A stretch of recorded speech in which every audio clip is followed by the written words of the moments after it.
কি অবস্থায় ব্রিয়ন, আজকে কিন্তু যাইতেছি হোসেন প্লাজা, যেটা সবার কাছে জনপ্রিয় এবং বিখ্যাত।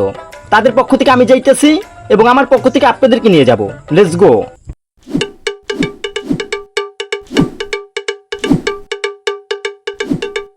প্রথমে আসতে হবে কলেজ রোড, বান্ডারিয়া, সদর ইউনিয়ন ৮৫৫০, হোসেন প্লাজা ৭ তলা, রুফটপ লিফট ৬ তলা। হোসেন প্লাজার নাম হলো এই ভবনটির, তবে মেজবান সিটি নামে বেশ পরিচিত এই রেস্টুরেন্টটি। প্রথমে কিন্তু কাউন্টারে যাই, বাইকদের সাথে দেখা করি।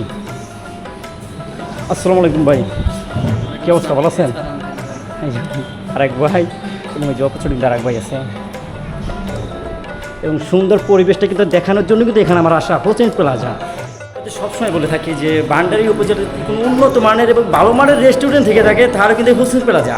এটা এখানে আসার জন্য আপনাদের সবাই কিন্তু আমি সাজেস্ট করবো যে আপনারা সবাই হোসেন প্লাজা এখানে আসবেন, এবং এখানে পরিবেশ কিন্তু দেখতে পাচ্ছেন কি সুন্দর পরিবেশ। এবং এই কিন্তু বাইরের দৃশ্যগুলো দেখাই, বাট এখন যেহেতু অন্ধকার তাই কিন্তু অতটাকে ফোকাস দিতেছে না আমার ক্যামেরার ভিতরে আর কি। এবং এই সাইড দিয়ে কিন্তু আপনি দেখতে পারবেন বান্ডের পার্ক, এবং যে বান্ডের যে ব্রিজ আছে ব্রিজ, এবং আমরা যদি এই সাইড দিয়ে একটু দেখানোর চেষ্টা করি তাহলে কিন্তু ভান্ডারিয়ার পুরো শহরটা কিন্তু এখান থেকে দেখা যাইতেছে, যেহেতু অন্ধকার থাকে কিন্তু বেশি একটা ফোকাস দিতেছে না।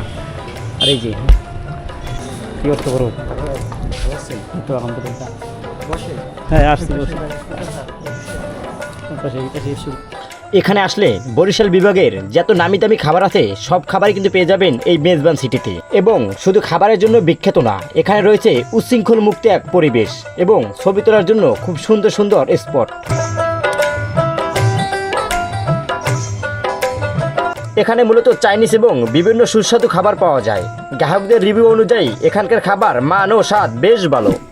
প্রথমে কিন্তু আমরা এসি রুমে বসি। এখানে এসি, নন এসি, আপনি যেখানে মন চায় ওইখানে বসে কিন্তু খাবার পরিবেশন করতে পারবেন। এবং এখানে জায়গাটা কিন্তু আলহামদুলিল্লাহ। এবং আমরা কফি নিয়ে কিন্তু বাইরে চলে যাই, কারণ বাইরের পরিবেশ অসাধারণ, অসাম।